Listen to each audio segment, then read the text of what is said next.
Welcome back to green pepper leaves. ഇന്ന് തൊട്ട് നമ്മുടെ ചാനലിൻ്റെ പേരിൽ ഒരു ചെറിയ വ്യത്യാസമുണ്ട്. ഗ്രീൻ പെപ്പർ എന്നത് ഗ്രീൻ പെപ്പർ ലീവ്സ് എന്നാക്കി മാറ്റിയിട്ടുണ്ട്. ഇന്ന് ഞാൻ വളരെ സ്പെഷ്യലായ ഒരു റെസിപ്പിയുമായാണ് വന്നിരിക്കുന്നത്. ഈ അടുത്ത കാലത്തായി വളരെയധികം വൈറലായ ഒരു റെസിപ്പിയാണ് ഗ്ലാസ് കേക്കിൻ്റേത്. വെറും ഫ്രൂട്ട്സിൻ്റെ ഒരു ലെയർ മാത്രം ഉണ്ടാകുമ്പോൾ ഗ്ലാസ് കേക്കിന് അത്ര ഒരു ടേസ്റ്റ് ഇല്ല, കാണാനുള്ള ഭംഗി മാത്രമേ ഉണ്ടാവുള്ളൂ. അതുകൊണ്ട് ഞാൻ കുറച്ച് വ്യത്യസ്തമായിട്ടാണ് ഈ കേക്ക് ഉണ്ടാക്കിയിരിക്കുന്നത്. ഇതൊരു 3 ലെയർ ആയിട്ടുള്ള കേക്കാണ്. നിങ്ങൾക്ക് എല്ലാവർക്കും കാണാം, അതിൻ്റെ സൈഡിലൂടെ ശരിക്കും കാണുന്നുണ്ട് ലെയറായിട്ട്. നല്ല ഭംഗിയാണ് കാണാൻ. വീഡിയോയുടെ അവസാനം എത്തുന്നത് വരെ കാത്തിരിക്കാതെ എല്ലാവരും ഇപ്പോൾ തന്നെ ഒന്ന് ലൈക്ക് ചെയ്യണേ. സബ്സ്ക്രൈബ് ചെയ്ത് താഴെയുള്ള ബെൽ ബട്ടൺ കൂടി ഒന്ന് അമർത്തിയാൽ തുടർന്നും ഞാൻ ഇതിലേക്ക് അപ്ലോഡ് ചെയ്യുന്ന വീഡിയോയുടെയൊക്കെ നോട്ടിഫിക്കേഷൻ നിങ്ങൾക്ക് ലഭിക്കും. ഒരു ഗ്ലാസ് പാത്രമാണ് ഞാനിതിനു വേണ്ടി എടുത്തിരിക്കുന്നത്. ഇതിലേക്ക് മുറിച്ച് വെച്ചിരിക്കുന്ന ഫ്രൂട്ട്സ് ചേർക്കാം. ഫ്രൂട്ട്സ് കളർഫുൾ ആയിരിക്കാൻ ശ്രദ്ധിക്കുക. ഇത് ഡീമോൾഡ് ചെയ്ത് വരുമ്പം ഈ ഫ്രൂട്ട്സിൻ്റെ ഭാഗമാണ് ഏറ്റവും മുകളിലായിട്ട് വരിക. അതുകൊണ്ട് നമ്മൾ ഉപയോഗിച്ചിരിക്കുന്ന എല്ലാ ഫ്രൂട്ട്സും കാണത്തക്ക രീതിയിലായിരിക്കണം അറേഞ്ച് ചെയ്യേണ്ടത്. ഫ്രൈയിങ് പാനിലേക്ക് 1 കപ്പ് വെള്ളം ഒഴിച്ചു കൊടുത്തിട്ടുണ്ട്.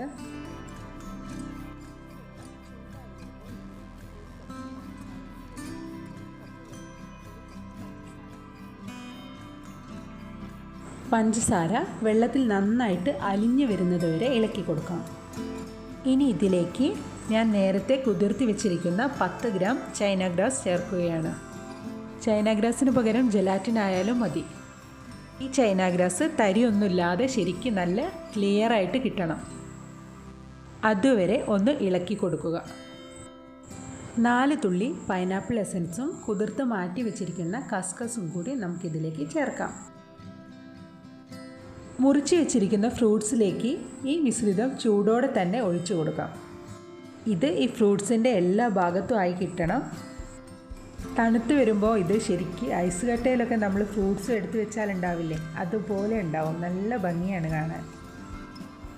പക്ഷെ ചൈന ഗ്രാസ് ഒന്നും ശരിക്കും കലങ്ങിയിട്ടില്ലെങ്കിൽ അതാകെ വൃത്തികേടായിരിക്കും. മുകളിലൊന്നും ആ ഒരു ഗ്ലാസ് ഇഫക്റ്റ് കിട്ടില്ല. അതുകൊണ്ടാണ് ഇതൊന്ന് നന്നായിട്ട് ഇളക്കി കൊടുക്കാൻ പറഞ്ഞത്. ഇനി നമുക്കിത് മുഴുവനായിട്ട് ഇതിൻ്റെ മുകളിലേക്ക് അങ്ങ് ഒഴിച്ചു കൊടുക്കാം. ഒഴിച്ചിട്ട് ഇതെല്ലാ ഭാഗത്തേക്കും ഒന്ന് പരത്തി കൊടുക്കണം. എന്നിട്ട് ഇത് തണുക്കാനായിട്ട് വെക്കാം. ഇത് തണുത്ത് വരുമ്പോഴേക്കും നമുക്ക് അടുത്ത ലെയറിലേക്ക് വേണ്ട സാധനങ്ങളൊക്കെ റെഡിയാക്കി എടുക്കാം. ഇതൊന്ന് സെറ്റായി അതിന് ശേഷമാണ് നമ്മൾ അടുത്ത ലെയർ ഇതിലേക്ക് ഒഴിക്കുന്നത്. അത് റെഡി ആകുമ്പോഴേക്കും ഇത് ശരിക്കും തണുത്ത് കിട്ടും. 2.5 ഗ്ലാസ് തിളയ്ക്കുന്ന പാലിലേക്ക് കുതിർത്തി വെച്ചിരിക്കുന്ന ചവ്വരി ചേർക്കാം. ഞങ്ങളിതിന് സാബൂനരി എന്നാണ് പറയുന്നത്. ഓരോ ഭാഗത്തേക്ക് ഓരോ പേരായിരിക്കുമല്ലോ. പാല് തിളച്ച് വരുമ്പോൾ ചെറിയൊരു നിറമാറ്റം കാണാം. അത് അടിയിൽ പിടിച്ചതല്ല, നേരത്തെ ചൈന ഗ്രാസ് തിളപ്പിച്ച അതേ പാത്രമാണ്. അതൊന്ന് ഇളകി വരുന്നതാണ്. അത് കുഴപ്പമില്ല, നമുക്കിതിലേക്ക് കളർ ചേർക്കാനുള്ളതാണ്. ഇതൊന്ന് ചൂടായി വരുമ്പോഴേക്കും നമുക്ക് എടുത്തു വെച്ചിരിക്കുന്ന പഞ്ചസാര ചേർക്കാം. അത് നമ്മുടെയൊക്കെ മധുരത്തിനനുസരിച്ച് ചേർത്ത് കൊടുത്താൽ മതിയാകും. ഇനി ചേർക്കേണ്ടത് ചൈന ഗ്രാസ് ആണ്. ഇത് 5 ഗ്രാം ചൈന ഗ്രാസ് ആണ്. അതിൻ്റെ ബാക്കി അടുത്ത ലെയറിന് വേണ്ടി മാറ്റി വെച്ചിരിക്കുകയാണ്. ഞാൻ ഇതിലേക്ക് കണ്ടൻസ്ഡ് മിൽക്ക് ഒരു ബോട്ടിലിൻ്റെ പകുതി ഒഴിച്ചു കൊടുക്കുകയാണ്.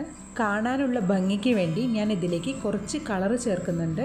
ഇത് ടൊമാറ്റോ റെഡാണ്, പക്ഷേ എനിക്കതൊരു പിങ്ക് കളർ മതി. അതുകൊണ്ട് കുറച്ചേ ചേർക്കുന്നുള്ളൂ. നമ്മളിത് വീട്ടിലുണ്ടാക്കുമ്പോൾ ഈ കളറിൻ്റെ ഒന്നും ആവശ്യമില്ല. കളർ വേണമെങ്കിൽ മഞ്ഞൾപ്പൊടിയോ ക്യാരറ്റ് അരച്ചതോ എന്തെങ്കിലും ഒന്ന് ചേർത്ത് കൊടുത്താൽ മതി. ആദ്യത്തെ ലെയർ നന്നായിട്ട് തണുത്ത് സെറ്റായി വന്നിട്ടുണ്ട്. ഇതിലേക്ക് ഇപ്പോൾ തയ്യാറാക്കിയ ഈ പാല് കൂടി ചേർത്ത് കൊടുക്കുകയാണ്. ചൂടോടെ തന്നെ ഒഴിക്കുക കേട്ടോ, ഒരു കുഴപ്പമില്ല. അത് ഇളകി പോരുമൊന്നുമില്ല. ഇനി ഇത് തണുക്കട്ടെ, നമുക്ക് അടുത്ത ലെയർ തയ്യാറാക്കാം. ഇത് 2.5 ഗ്ലാസ് പാലാണ്. ഈ പാലിലേക്ക് ചവ്വരിയാണ് ചേർത്ത് കൊടുത്തിരിക്കുന്നത്. ചവ്വരിക്ക് പകരം സേമിയ ചേർക്കാവുന്നതാണ്. സേമിയ ചേർത്ത് കൊടുത്താലും ആ ലെയറൊക്കെ കാണാൻ നല്ല ഭംഗിയായിരിക്കും. ഇനി ഈ പാലിലേക്ക് ആവശ്യത്തിനുള്ള പഞ്ചസാര ചേർത്ത് കൊടുക്കാം. ഇതിലേക്ക് 50 ഗ്രാം ചൈന ഗ്രാസ് ചേർത്ത് കൊടുത്തിട്ടുണ്ട്. പാലൊക്കെ നന്നായിട്ട് കുറുകി വന്നിട്ടുണ്ട്. ഇനി ഇതിലേക്ക് നമ്മൾ നേരത്തെ മാറ്റി വെച്ചിരിക്കുന്ന കണ്ടൻസ്ഡ് മിൽക്ക് ചേർക്കാം. ഒരു ബോട്ടിലിൻ്റെ പകുതിയാണ്. ഈ ലെയറിലേക്ക് ഫ്ലേവറിന് വേണ്ടിയിട്ട് ഞാൻ വാനില എസൻസ് ആണ് ചേർത്ത് കൊടുത്തിരിക്കുന്നത്. ഇത് 1/2 ടീസ്പൂൺ വാനില എസൻസ് ഉണ്ട്. നിങ്ങൾക്ക് വേണമെങ്കിൽ ഏലക്ക ചേർത്ത് കൊടുക്കാവുന്നതാണ്. കുറച്ച് ഗ്രീൻ കളർ ഞാൻ ഇതിലേക്ക് ചേർത്ത് കൊടുത്തിട്ടുണ്ട്. ഡാർക്ക് ഗ്രീനാണ്.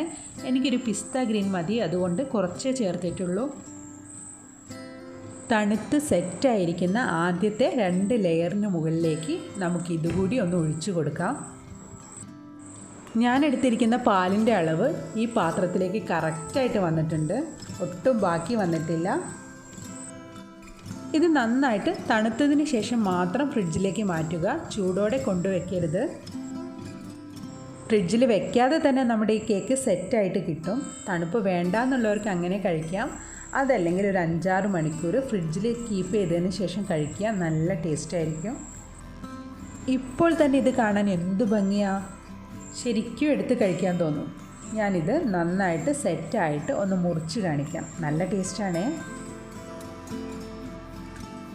ഇപ്പോൾ നമ്മുടെ ഗ്ലാസ് കേക്ക് പെർഫെക്റ്റായിട്ട് കിട്ടിയിട്ടുണ്ട്. ശരിക്കും 3 ലെയറും നമുക്ക് കാണാം. ശരിക്കും ഒരു ചില്ല് പാത്രത്തിൻ്റെ ഉള്ളിൽ വെച്ചതുപോലെ നമ്മുടെ മുകളിലുള്ള ലെയറിലെ ഫ്രൂട്ട്സൊക്കെ കാണുന്നുണ്ട്. നല്ല ഭംഗിയുണ്ട്. ഇതാ കട്ട് ചെയ്തപ്പോഴും കറക്റ്റായിട്ട് കിട്ടിയിട്ടുണ്ട്. സാബൂനരിയും കസ്കസൊക്കെ ഇടയ്ക്ക് കാണുന്നത് നല്ല ഭംഗിയായിട്ട് വന്നിട്ടുണ്ട്.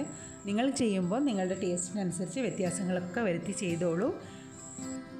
മറ്റൊരു അടിപൊളി റെസിപ്പിയുമായി നമുക്കിനി വീണ്ടും കാണാം.